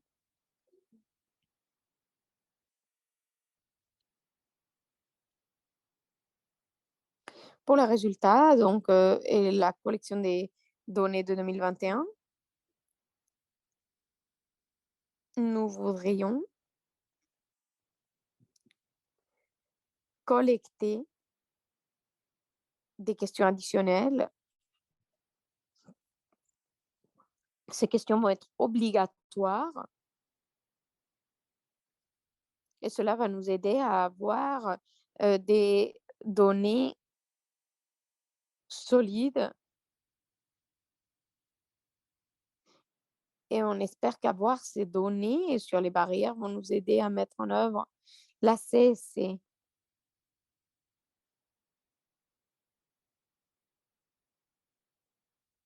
De plus, nous allons collecter les numéros de téléphone des foyers pour permettre des révisions d'après pulvérisation et on va essayer d'interagir avec eux pour demander pourquoi ils ont refusé, par exemple, et tout ça. Et aussi, on va essayer d'indiquer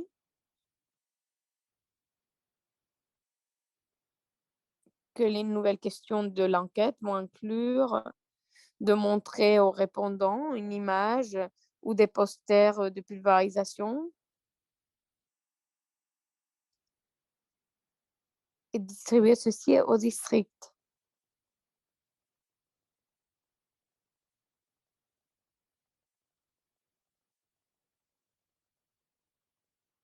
Et on veut savoir qu'est-ce qu'ils disent, les membres de la communauté, donc de cette affiche, par exemple, qu'est-ce qu'ils en pensent de cette affiche et ils vont pouvoir nous raconter un peu cette affiche. Comme vous le savez très bien, la plupart des programmes, ils font un test en imprimant les posters.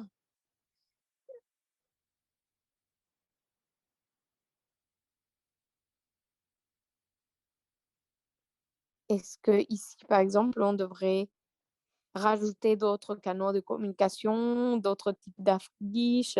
Donc, en commençant cette année, nous allons avoir des questions sur les affiches que nous allons montrer. Suivante, s'il vous plaît.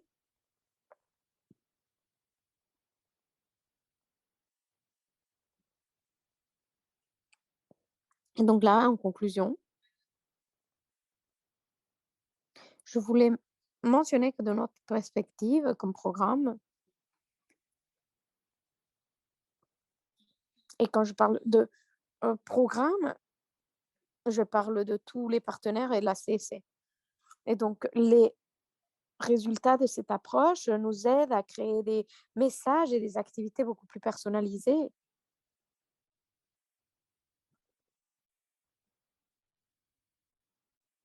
J'ai mentionné les points d'eau où il y a des refus importants. Les points d'eau sont fréquentés par des femmes.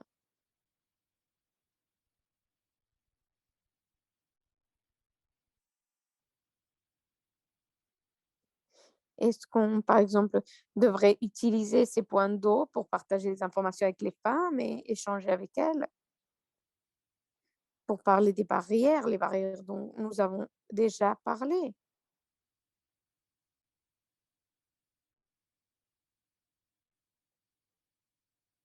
On veut comprendre mieux le contexte local et avoir plus de données de la CSC. Pour pouvoir le faire, il nous faut des points de données. Par exemple, le nombre de cas de paludisme.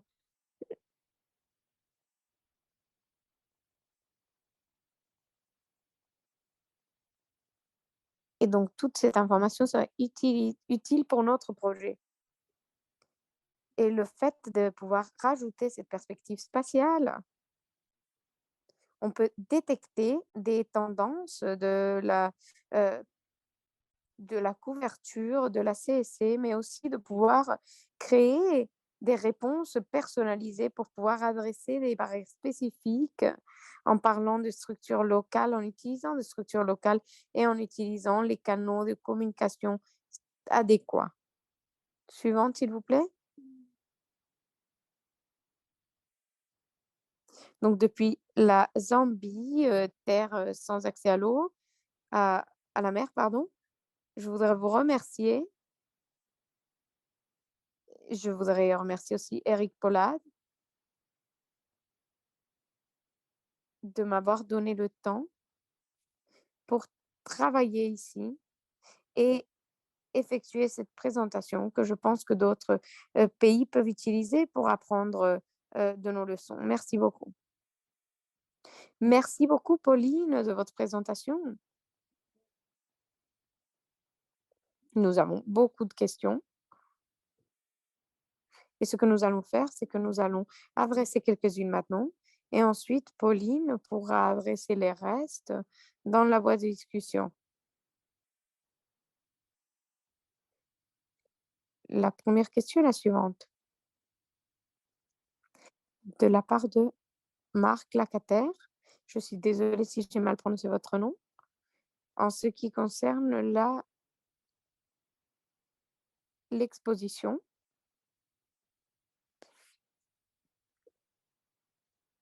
Donc, quelle est la source média qui serait pertinente pour chaque contexte, que ce soit par exemple rural ou urbain? Merci. Merci beaucoup pour cette question.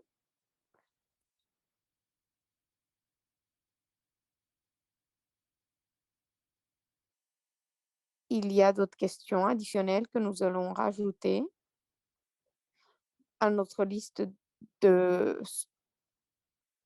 d'enquête pour qu'on puisse répondre à ces questions critiques. Mais je veux mentionner que les districts que j'ai partagés avec vous sont localisés dans la partie rurale de la Zambie. Et dans la partie rurale de la Zambie, la communication la plus importante ou la principale, ce sont les stations radio, mais la réception n'est pas très bonne.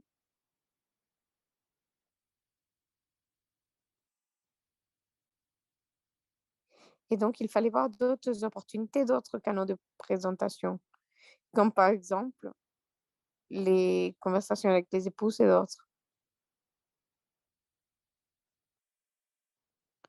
Merci beaucoup, Pauline.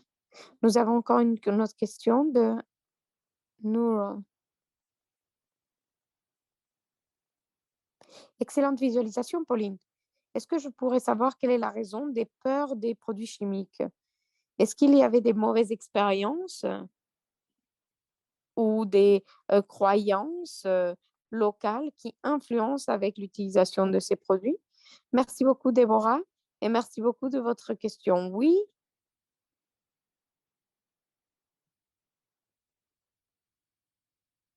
nous collectons cette information.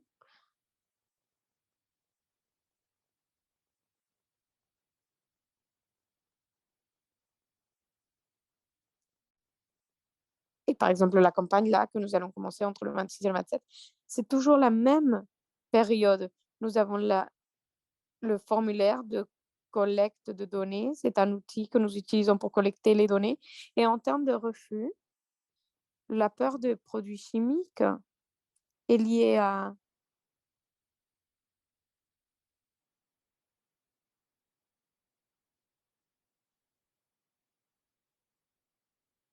ont peur que les produits chimiques peuvent faire du mal, peut-être les enfants qui sont dans la maison ou la personne qui est dans la maison. Il y a des personnes qui ont partagé, qui ont dit qu'ils ont expérimenté de l'irritation de la peau et cela crée de la peur dans la communauté.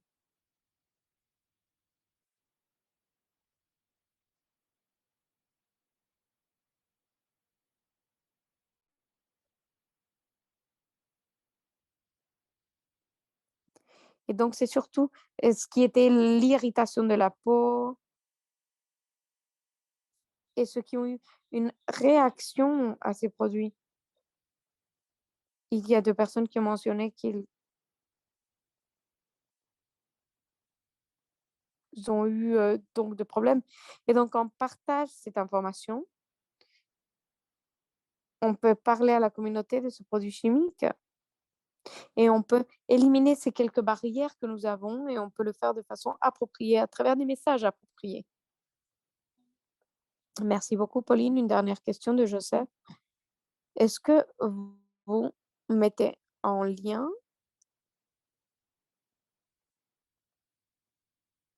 à des personnes qui sont mobilisateurs pour aller dans ces zones de haut refus? Donc, merci beaucoup. Merci beaucoup pour votre question. Oui, nous renforçons ce que nous appelons les volontaires de la communauté. Et dans quelques endroits, on les appelle des mobilisateurs de la communauté. L'interprète s'excuse, nous avons perdu l'oratrice. Nous n'entendons plus l'oratrice. Oui, bonjour Pauline, on ne vous entend plus.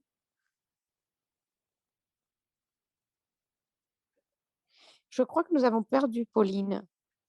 Et donc, on va lui demander de répondre à cette question à travers la boîte de discussion.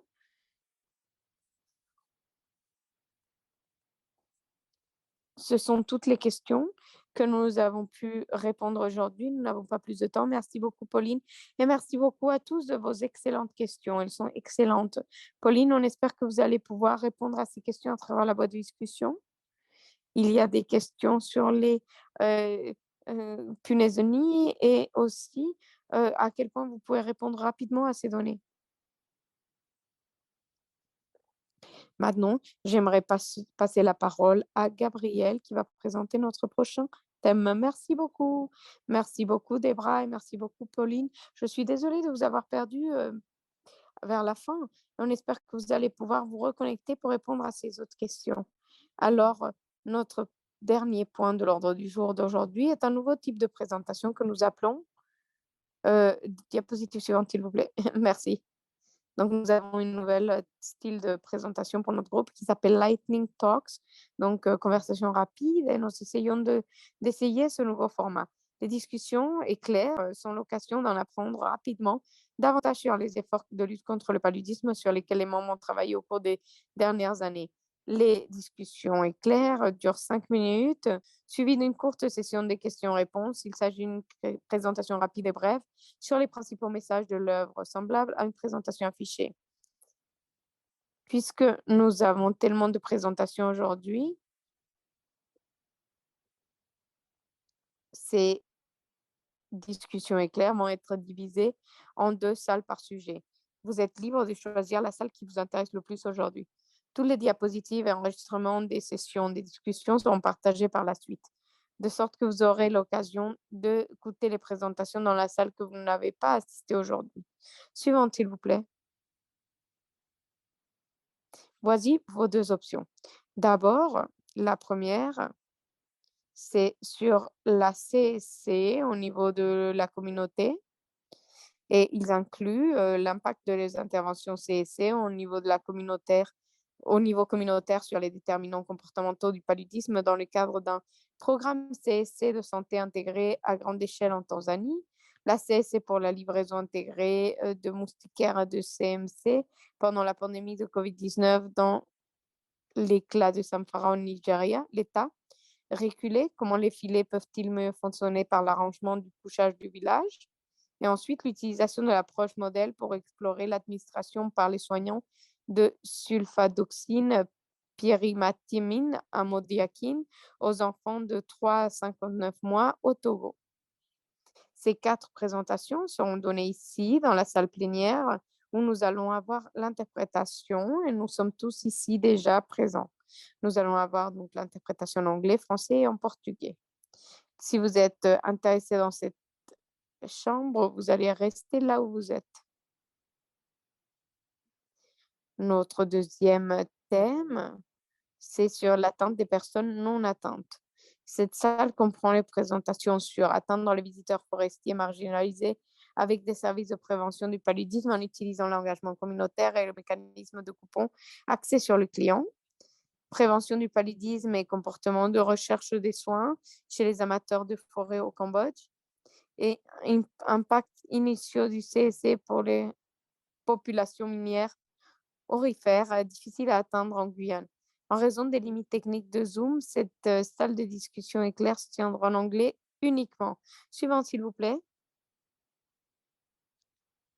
Ashley va maintenant ouvrir la salle de discussion pour tous ceux qui veulent passer à la salle attendre les non atteints.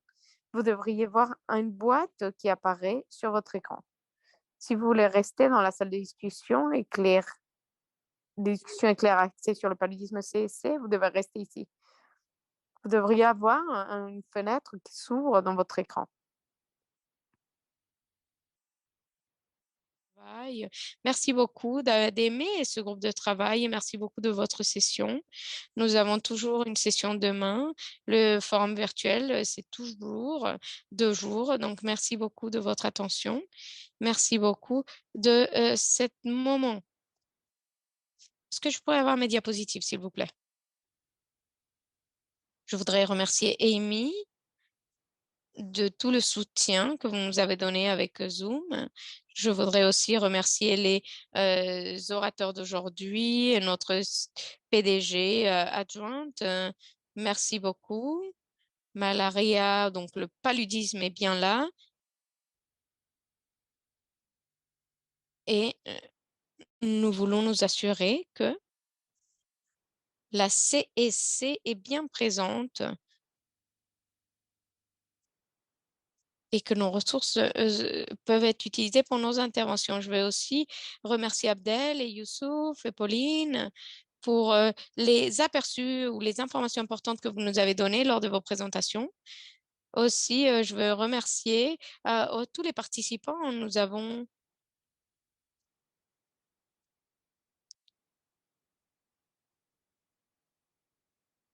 plusieurs personnes qui nous soutiennent pour le CSC, Dr. Sierra Babarora.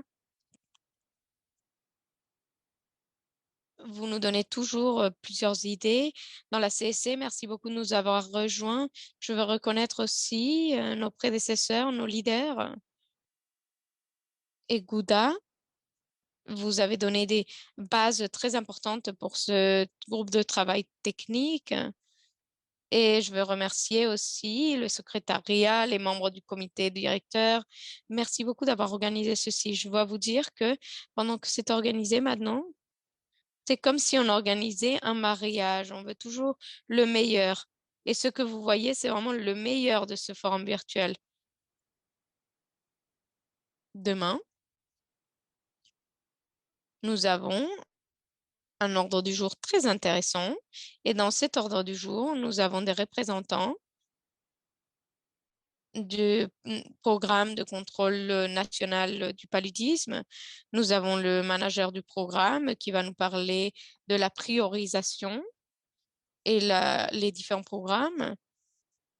Nous avons aussi un panel pour discuter de RCCS. N'hésitez pas à regarder ceci aussi et n'hésitez pas à nous contacter. Et nous allons avoir aussi nos conversations éclairs, comme aujourd'hui. Et cela nous a appris tellement dans ces sessions. Finalement, nous allons avoir encore 3 manches, comme vous pouvez le voir,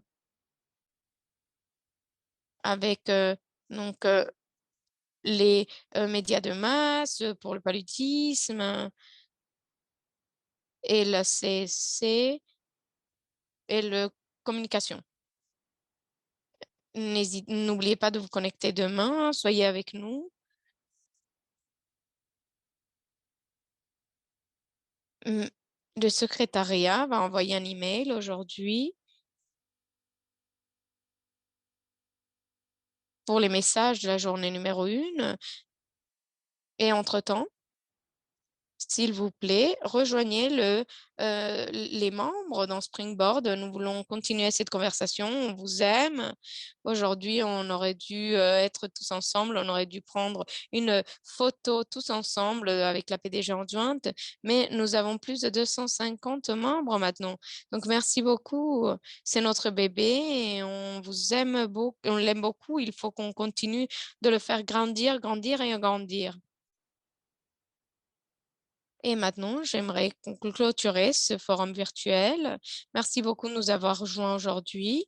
Nous allons nous revoir demain à la même heure. S'il vous plaît, soyez ici présents demain pour notre réunion Zoom. Merci beaucoup. Merci beaucoup et je vous souhaite une excellente matinée ou après-midi selon où vous êtes. Merci beaucoup, on vous aime. Merci.